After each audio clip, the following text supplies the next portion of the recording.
अरहन्ताणं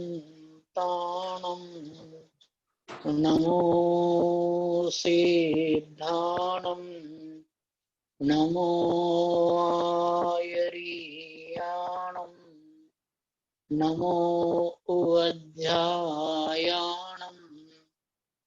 नमो लोये सवसाहुणम्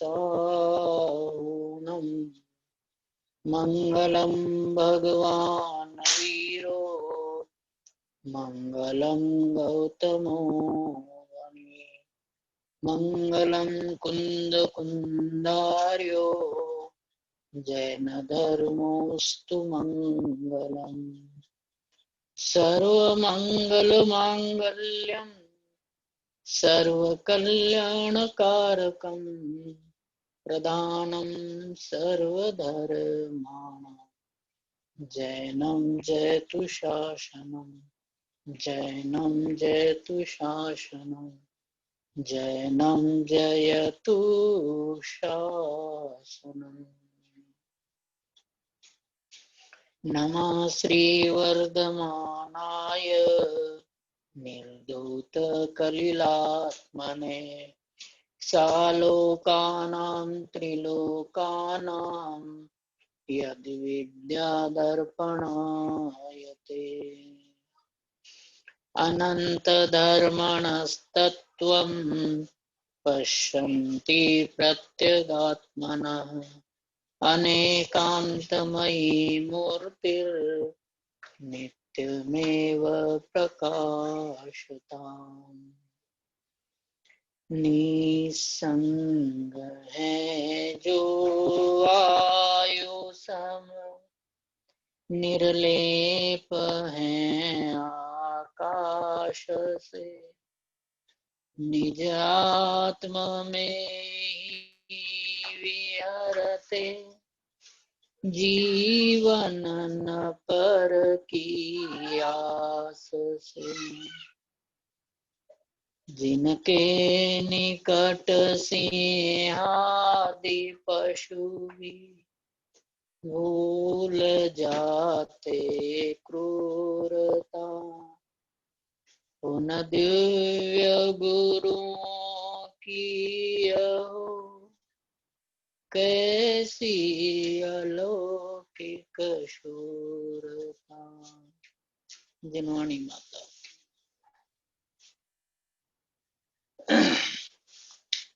64 रिद्धियों की चर्चा कर रहे हैं। रिद्धियों का अर्थ क्या है? यदि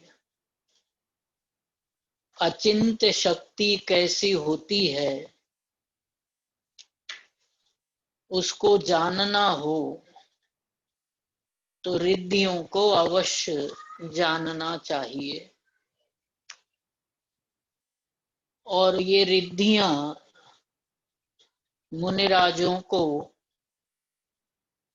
परिणामों की विशुद्धि से ही प्रकट होती है। परिणामों की विशुद्धि का फल रिद्धियां हैं। उनमें परमर्षि मंगल पाठ के अनुसार चौथे श्लोक में चतुर्दश पूर्वित्व बुद्धि रिद्धि, इसे समझने का प्रयास कर रहे हैं। मुनिराजों को चतुर्दश पूर्वित्व बुद्धि रिद्धि होती है, अर्थात केवल ज्ञान के बाद सर्वोत्कृष्ट बुद्धि रिद्धि है चतुर्दश पूर्वित्व बुद्धि रिद्धि। चतुर्दश पूर्वित्व का अर्थ क्या है कि 14 पूर्वों के ज्ञाता, उनको चतुर्दश पूर्वी मुनिराज कहते हैं, जिनको 14 पूर्वों का ज्ञान होता है। लेकिन केवल 14 पूर्वों के पदों का ही ज्ञान नहीं होता है, 14 पूर्वों में 95 करोड़ 50 लाख पद होते हैं, तो मात्र उनको 95 करोड़ 50 लाख पदों का ही ज्ञान नहीं होता है। शुरुआत पहले पूर्व से नहीं होती है। आचारांग से क्रमशः अध्ययन होता है।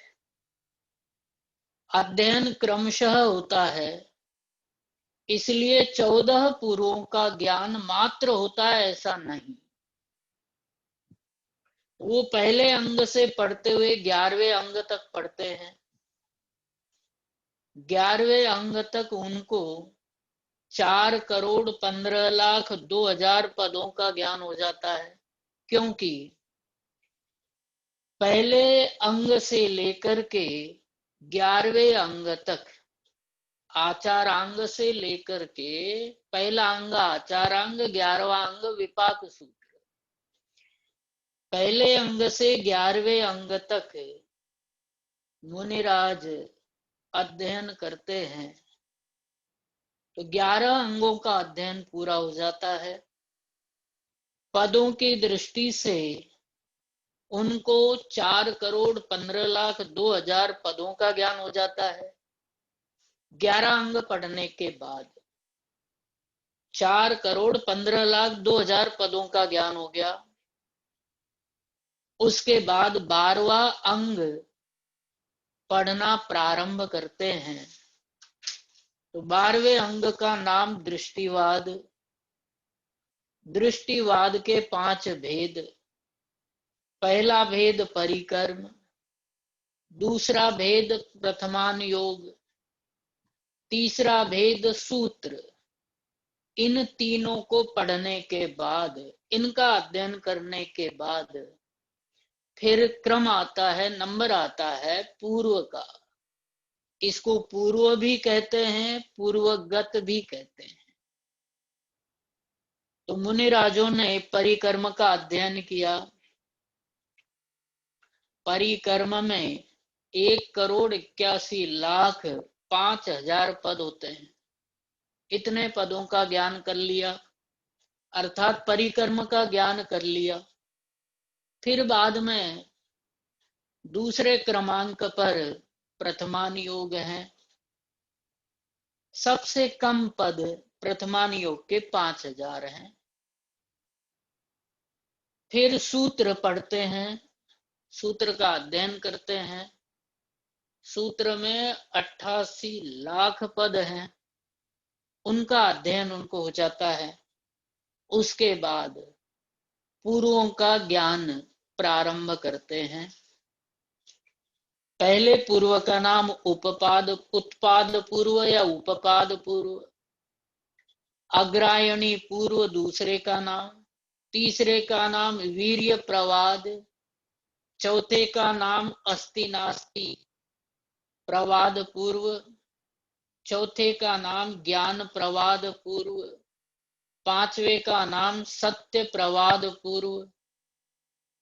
सातवें का नाम आत्म प्रवाद पूर्व। आठवें का नाम कर्म प्रवाद पूर्व। नौवे का नाम प्रत्याख्यान पूर्व।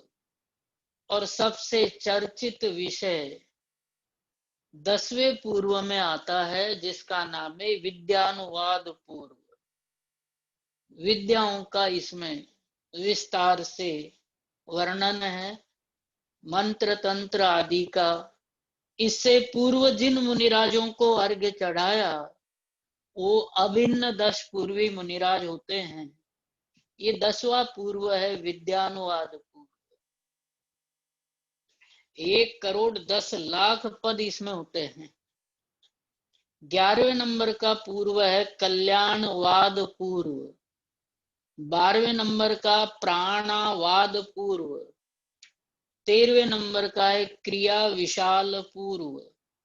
और 14वें और अंतिम पूर्व का नाम है लोक बिंदुसार। ऐसे ये 14 पूर्वों के नाम हैं। सबके पद अलग अलग हैं और 14 पूर्वों के कुल पद हैं 95 करोड़ 50 लाख। तो 14 पूर्वों के 95 करोड़ 50 लाख पदों का ज्ञान, प्रथमान योग के 5000 पदों का ज्ञान, सूत्र के 88 लाख पदों का ज्ञान, परिकर्म के 1 करोड़ 81 लाख 5000 पदों का ज्ञान जिन मुनिराजों को होता है, और कुल मिलाकर के 102 करोड़ 34 लाख 12,000 पदों का जिनको ज्ञान होता है, वो चतुर्दश पूर्वी कहलाते हैं। और इतना ज्ञान विशुद्धि के बल पर अपने आप प्रकट हो, तो जिस विशुद्धि के बल पर ये ज्ञान प्रकट होता है, इस ज्ञान को चतुर्दश पूर्वित्व बुद्धि रिद्धि कहते हैं। और वो विशुद्धि जिसके बल पर ये प्रकट होता है, वो कोई अलौकिक अचिंत्य होती है कि 102 करोड़ 34 लाख 12,000 पदों का ज्ञान आज तो एक पद का भी ज्ञान नहीं है। एक विकल्प पहले काफी समय से घूम रहा है, वो बता देता हूं आपको कि मुनिराजों के पुलाक, बकुल, कुशिल, निर्ग्रंथ और स्नातक ऐसे 5 भेद होते हैं। उत्कृष्ट पने, पुलाक, बकुश, कुशिल ये 10 पूर्वों के ज्ञाता होते हैं। और उनमें श्लोक वार्तिक में 9वें अध्याय के 47वें सूत्र में इनका वर्णन है। उनके वर्णन का विचार अपन यहां नहीं करेंगे। मूल बात जो मुख्य मुझे बतानी वो ये है कि पुलाक, बकुल, बकुश और कुशिल ये मुनिराज अपने चारित्र से चलायमान होते हैं। चारित्र से चलायमान होने पर भी इन मुनिराजों को उत्कृष्ट पने 10 पुरों का ज्ञान होता है, और जघन्य पने 8 प्रवचन मात्रिका जितना ज्ञान होता है। 5 समिति और 3 गुप्ती मुनिराज की माता के समान रक्षा करती हैं। ये 8 चीजें, 5 समिति और 3 गुप्ती, ये मुनित्व का, मुनिराज का माता के समान रक्षा करती हैं, इसलिए इनको प्रवचन मात्रिका कहते हैं। दूसरा अर्थ, द्वादशांग जिनवाणी में इतना ही ज्ञान, सारभूत ज्ञान बताया जो चारित्र की रक्षा करता है, मुनिपने की रक्षा करता है। प्रवचन में यदि माता की उपमा किसी को दी जाए तो 5 समिति और 3 गुप्ती को है, इसलिए इनको प्रवचन मात्रिका कहते हैं। इन मुनिराजों को जघन्य पने, पुलाक, बकुश और कुशिल, इन मुनिराजों को 5 भेद है मुनिराजों के, पुलाक, बकुश, कुशिल, निर्ग्रंथ और स्नातक। इनमें से पहले 3 अपने विशुद्ध चारित्र से चलायमान होते हैं। चारित्र में दोष लगते हैं तो भी इतना ज्ञान इनके पाया जाता है कि उत्कृष्ट पने 10 पूर्वों का और जघन्य पने 8 प्रवचन मात्रिका जितना। एक शब्द श्लोक वार्तिक में आता है इनके संबंध में अभिन्नाक्षर ज्ञान। शब्द क्या है? अभिन्नाक्षर ज्ञान। अभिन्नाक्षर ज्ञान का अर्थ है कि ये जो अध्ययन करते हैं इसमें से एक अक्षर का भी ज्ञान शेष नहीं रहता है, प्रत्येक अक्षर का ज्ञान इनको होता है। वो अक्षरों की संख्या आपको जिनवाणी में बताई थी, लेकिन उससे बनने वाले पद, संयोगी अक्षर वाले जो पद है उनकी चर्चा नहीं की। बहुत सारी चर्चा है तो मैंने वहीं छोड़ दी क्योंकि मूल विषय रह जाता इसलिए। लेकिन उसका सार इतना है अभिन्नाक्षर का, ज्ञान की जिज्ञासा हो तो एक एक अक्षर की ज्ञान होना चाहिए, और न केवल एक अनुयोग का बल्कि साधक को चारों ही अनुयोग का ज्ञान होना चाहिए। जिनसे करणान योग सीखा वो उदाहरण बताते थे, किशन चंद जी अलवर वाले, वो कहते थे कि खाट के 4 पाए होते हैं, वैसे जिनवाणी माता को यदि खाट की उपमा दी जाए तो उसके 4 पाए हैं, प्रथमान योग, करणान योग, चरणान योग, द्रव्यान योग। उसमें से एक पाया भी, खाट का एक पाया भी टूटा हो तो उसको सो नहीं सकते, सोने की कोशिश करेंगे गिर जाएंगे, जैसे तैसे बैलेंस बनाओगे तो कच्ची नींद रहेगी, नींद पूरी नहीं होगी। ऐसे ही साधक को, मुमुक्षु को चारों ही अनुयोगों का ज्ञान होना चाहिए। तो चारों ही अनुयोगों का ज्ञान कैसा होना चाहिए? तो उसके लिए श्लोक वार्तिक में एक शब्द आता है अभिन्नाक्षर। एक अक्षर भी उसमें से छूटना नहीं चाहिए। तो 11 अंग और 14 पूर्व तक पढ़ते पढ़ते एक अक्षर को छोड़े बिना भी चतुर्दश पूर्वी मुनिराज इतनी विशुद्धि को प्राप्त होते हैं। ज्ञान तो इतना विशेष है ही, लेकिन इतनी विशुद्धि को प्राप्त होते हैं कि वो दोबारा असंयम की दशा को प्राप्त नहीं होते। मुनिराज इतनी विशुद्धि को प्राप्त होते हैं कि उनकी विशुद्धि और वास्तव में जो पुष्प क्षेपण कहो, पुष्पांजलि क्षेपण कहो, या अर्घ्य समर्पित जो किया जाता है वो मुनिराजों की वीतरागता को और विशुद्धि को किया जाता है। ज्ञान को देख करके कभी भी अर्घ्य चढ़ाया नहीं जाता, ये याद रख लेना। ये जो 64 रिद्धिधारी मुनिराज हैं, इन मुनिराजों को जो अर्घ्य चढ़ाया गया है वो अर्घ्य वीतरागता को देख करके चढ़ाया गया है। वीतरागता को अर्घ्य चढ़ाया जाता है, वीतरागता को पुष्पांजलि क्षेपित की जाती है, ज्ञान को नहीं, ये ध्यान रखना। क्योंकि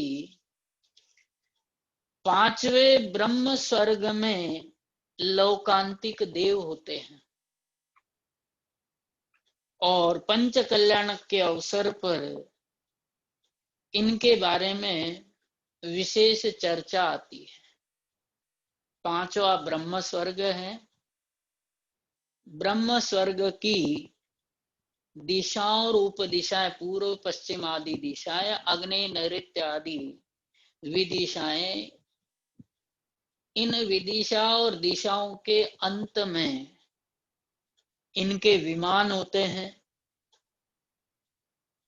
और इन विमानों में लौकांतिक देव रहते हैं। इनका विशेष वर्णन इसलिए आता है कि ये विशेष वैराग्य वृत्ति वाले देव होते हैं, अखंड साधक होते हैं, अगले भव से नियम से मोक्ष जाने वाले होते हैं। भगवान के 5 कल्याणकों में गर्भ कल्याणक और जन्म कल्याणक में नहीं आते।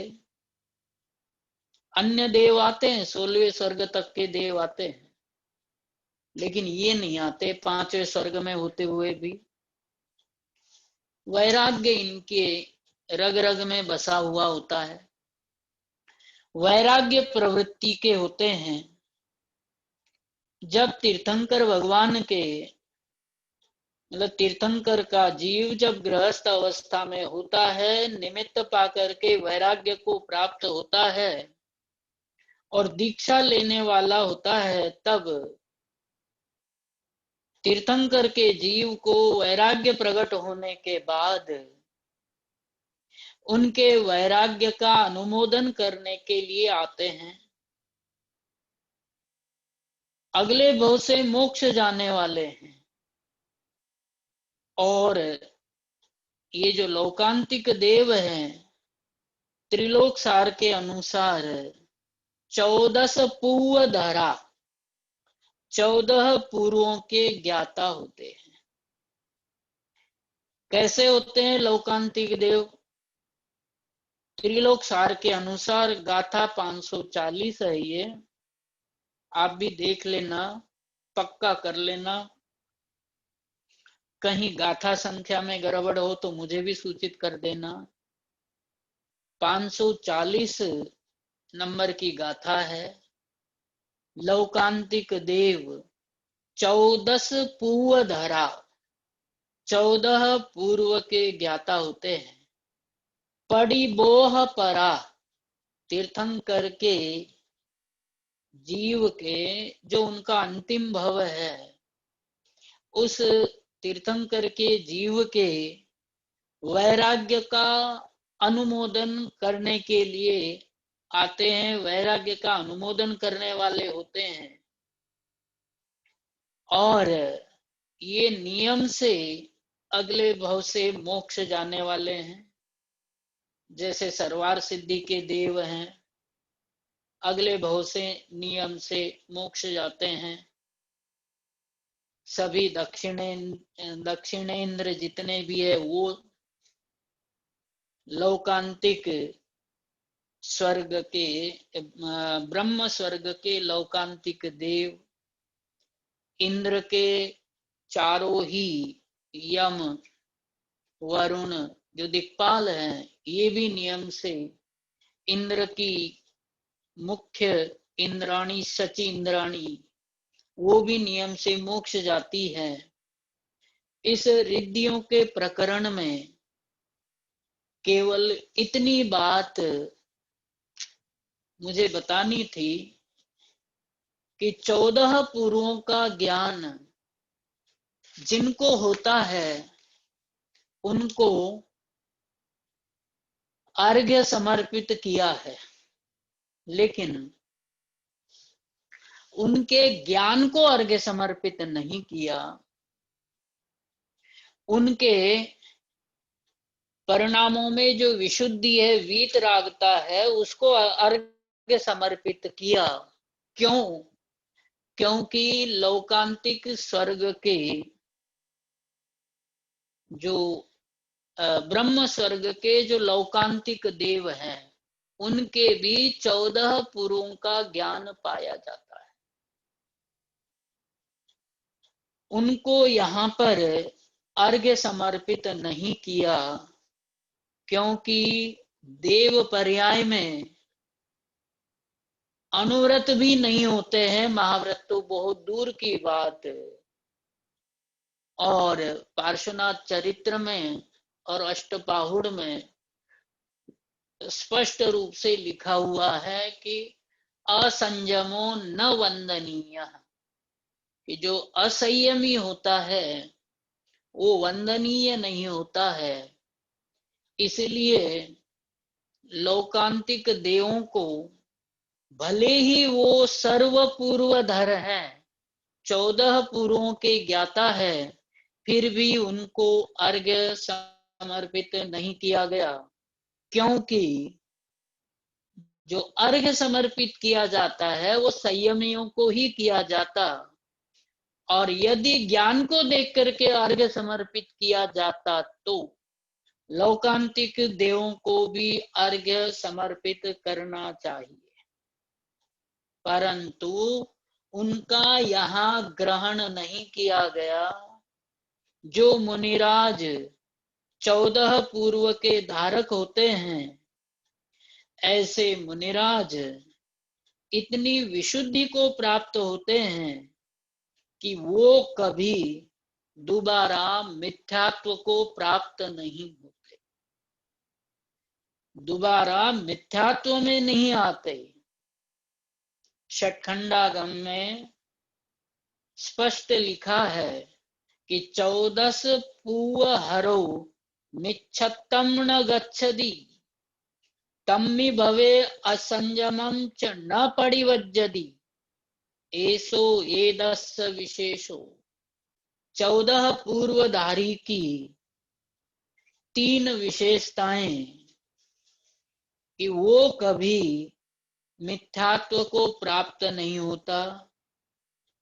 14 पूर्व ज्ञान का धारी जीव अर्थात मुनिराज मिथ्यात्व को प्राप्त नहीं होते। दूसरी विशेषता कि वो इस भाव में कभी असंयम को प्राप्त नहीं होते हैं, और वो निरंतर अपने भावों में विशुद्धि को धारण किए हुए रहते हैं। तो जो 14 पूर्व के धारी हैं, उनको इतने पदों का ज्ञान होने के बाद उनको 14 पूर्वधारी कहते हैं।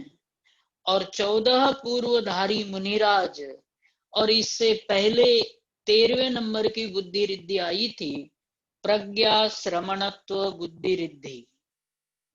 तो एक प्रश्न किया गया है, उस प्रश्न की चर्चा बाद में करूंगा।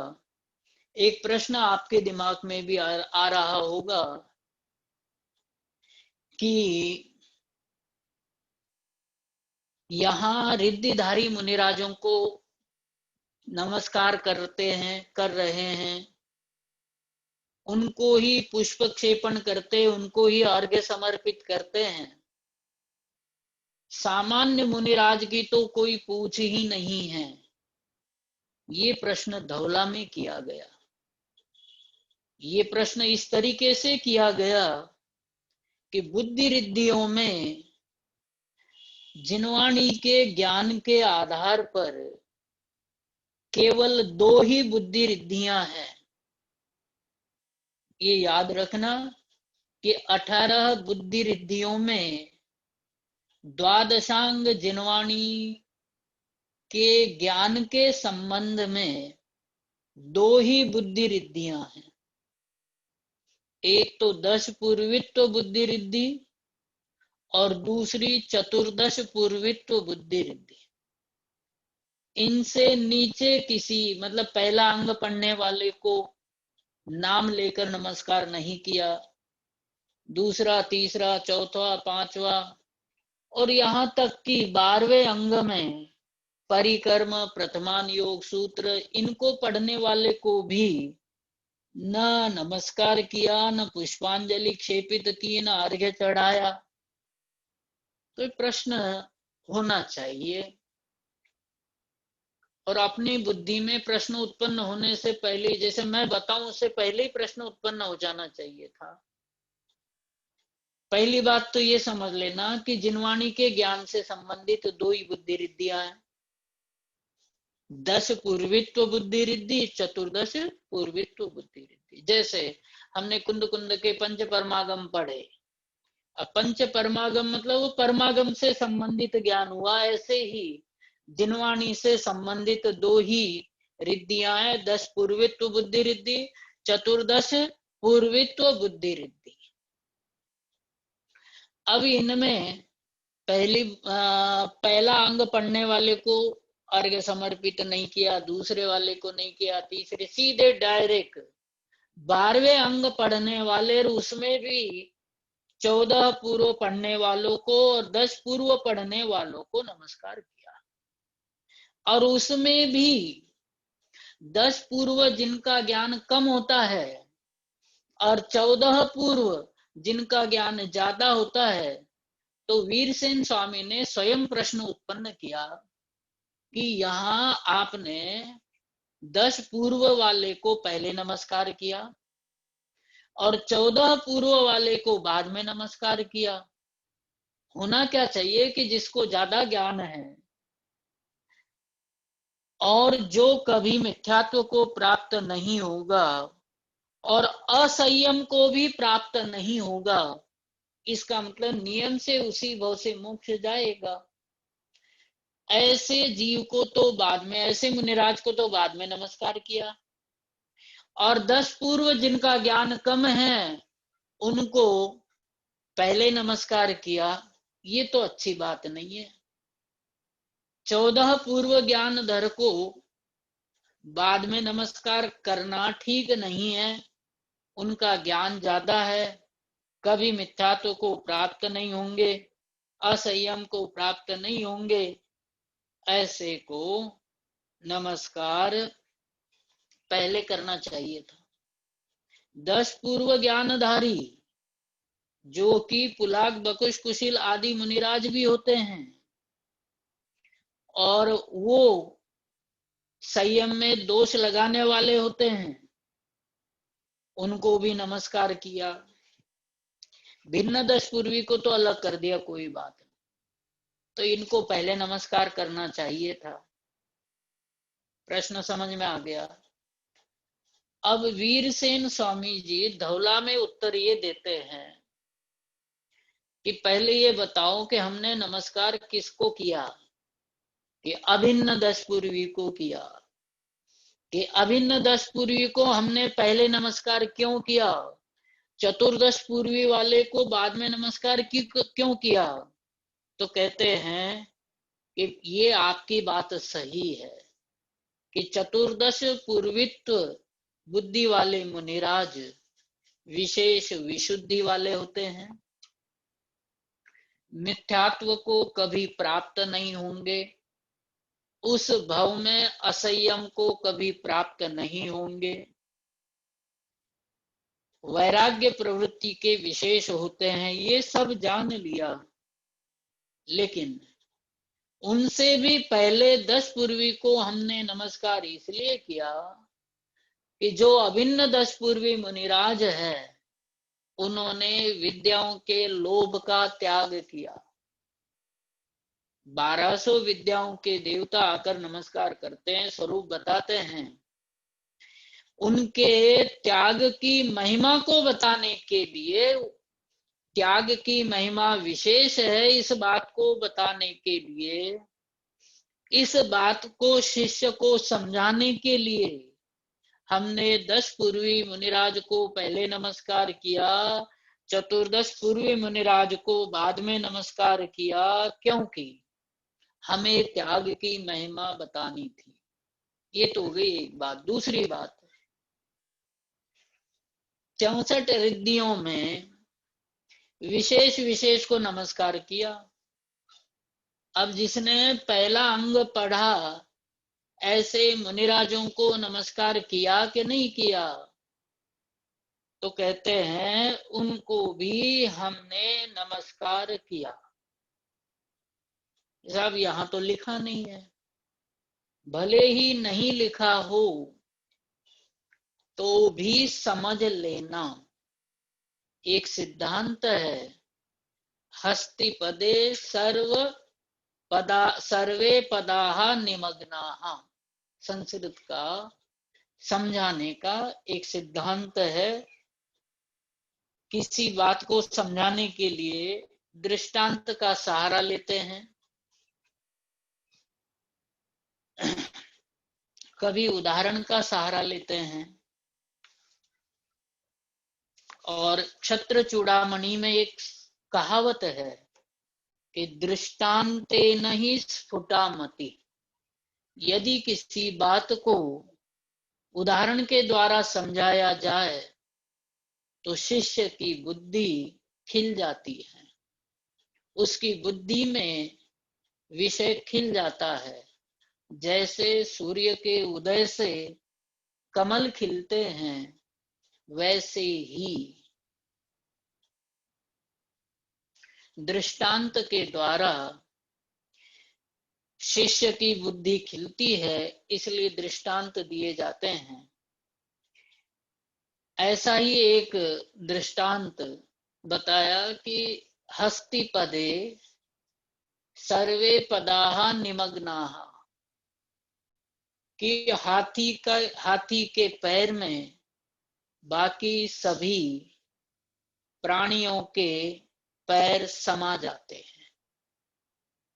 इसी प्रकार से बड़े को नमस्कार किया तो बाकी मुनिराजों को भी नमस्कार किया समझना चाहिए।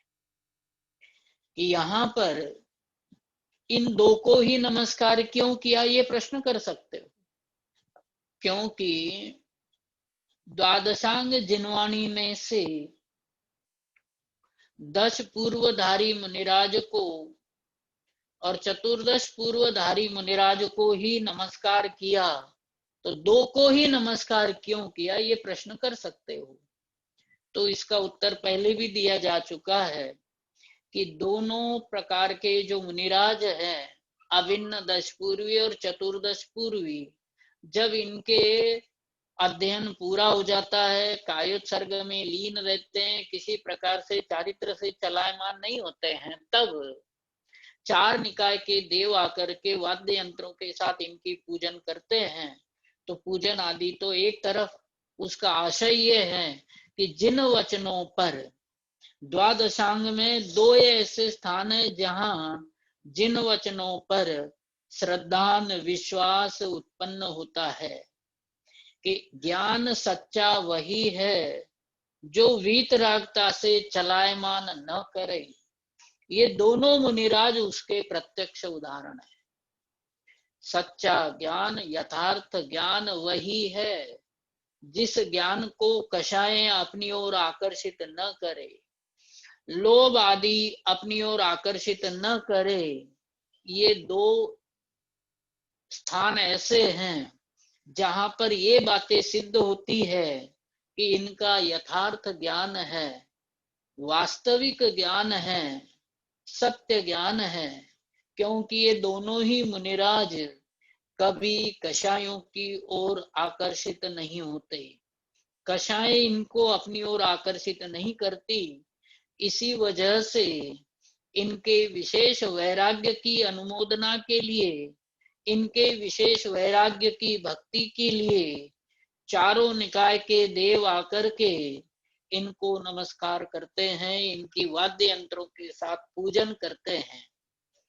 तो चतुर्दश पूर्वित्व मुनिराज कि ये कभी मिथ्यात्व को प्राप्त नहीं होते, उस भाव में कभी असंयम को प्राप्त नहीं होते, विशेष विशुद्धि वाले होते हैं, इसलिए उनको नमस्कार किया।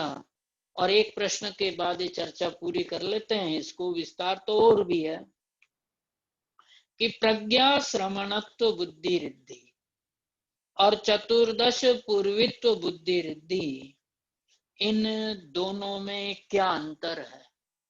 तो पहले आपने यदि सुना हो कि प्रज्ञा श्रमणत्व बुद्धि रिद्धि वाला मुनि, उनको भी बिना अध्ययन किए 14 पूर्वों के विषय की सूक्ष्मता लिए उनको ज्ञान होता है, और जो चतुर्दश पूर्वित्व बुद्धि रिद्धि वाले मुनिराज हैं, उनको भी 14 पूर्वों का ज्ञान होता है। मतलब दोनों ही मुनिराजों को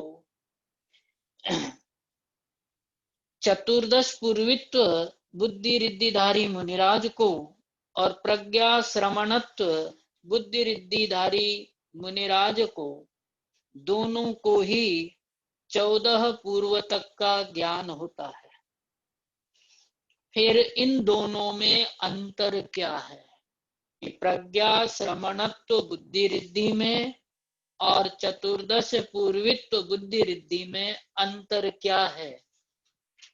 तो पहला अंतर तो ये समझ लेना कि प्रज्ञा श्रवणत्व बुद्धि रिद्धिधारी मुनिराज लोक में श्रुत केवली नाम से प्रसिद्ध नहीं होते और 14 पूर्वों का अध्ययन करने वाले, 14 पूर्वों का नहीं, 14 पूर्व तक का अध्ययन करने वाले मुनिराज, जिनको 14 पूर्वों तक का ज्ञान है, वो चतुर्दश पूर्वित्व रिद्धिधारी मुनिराज लोक में श्रुत केवली नाम से प्रसिद्ध होते हैं और प्रज्ञा श्रवणत्व बुद्धि रिद्धि वाले मुनिराज, उनको भी 14 पूर्वों का ज्ञान होता है, परंतु वो दोनों ही 14 पूर्वों के ज्ञाता होने पर भी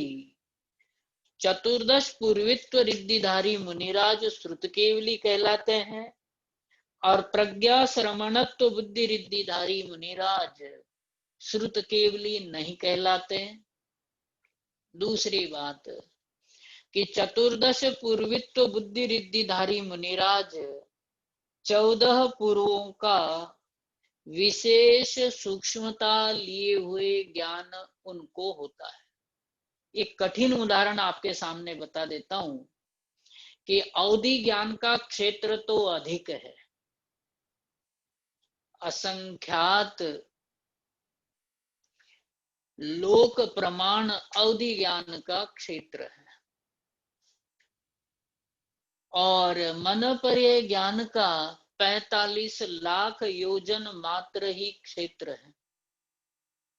क्षेत्र की अपेक्षा से देखा जाए तो अवधि ज्ञान का क्षेत्र विस्तृत है, विशाल है, बहुत अधिक है, लेकिन मन पर्याय ज्ञान अवधि ज्ञान से श्रेष्ठ है, क्योंकि मन पर्याय ज्ञान भले ही कम क्षेत्र की जानता हो, लेकिन मन पर्याय ज्ञान अवधि ज्ञान की तुलना में विशेष सूक्ष्म पदार्थों को जानता है। इसलिए अवधि ज्ञान की तुलना में मन पर्याय ज्ञान का मूल्य अधिक है। प्रज्ञा श्रवणत्व बुद्धि रिद्धिधारी मुनिराज वो 14 पूर्वों को तो जानते हैं, लेकिन चतुर्दश पूर्वित्व बुद्धि रिद्धिधारी मुनिराज उससे भी विशेष क्षोभम को धारण करने वाले होते हैं। सूक्ष्मता की अपेक्षा से यही इन दोनों में अंतर है और यह बुद्धि रिद्धि ज्ञानावरण कर्म के विशेष क्षोभम से और साथ में वीर्यांतराय कर्म के विशेष क्षोभम से प्रकट होती है। ऐसी यह बुद्धि रिद्धि है, चतुर्दश पूर्वित्व बुद्धि रिद्धि। आज का समय अपना पूरा हुआ है। कल वादित्व बुद्धि रिद्धि संक्षेप में है, 5 मिनट में पूरी हो जाएगी और फिर विशाल बुद्धि रिद्धि आती है, अष्टांग महानिमित्तत्व बुद्धि रिद्धि। इन 2 बुद्धि रिद्धियों के बाद सभी बुद्धि रिद्धियों की चर्चा पूरी हो जाएगी। कल अपन इन 2 की चर्चा करेंगे। जिनवाणी स्तुति। जावाणी के ज्ञान से सूझे लोकालो, सोवाणी मस्तक नमो सदा देत। जिनवाणी माता।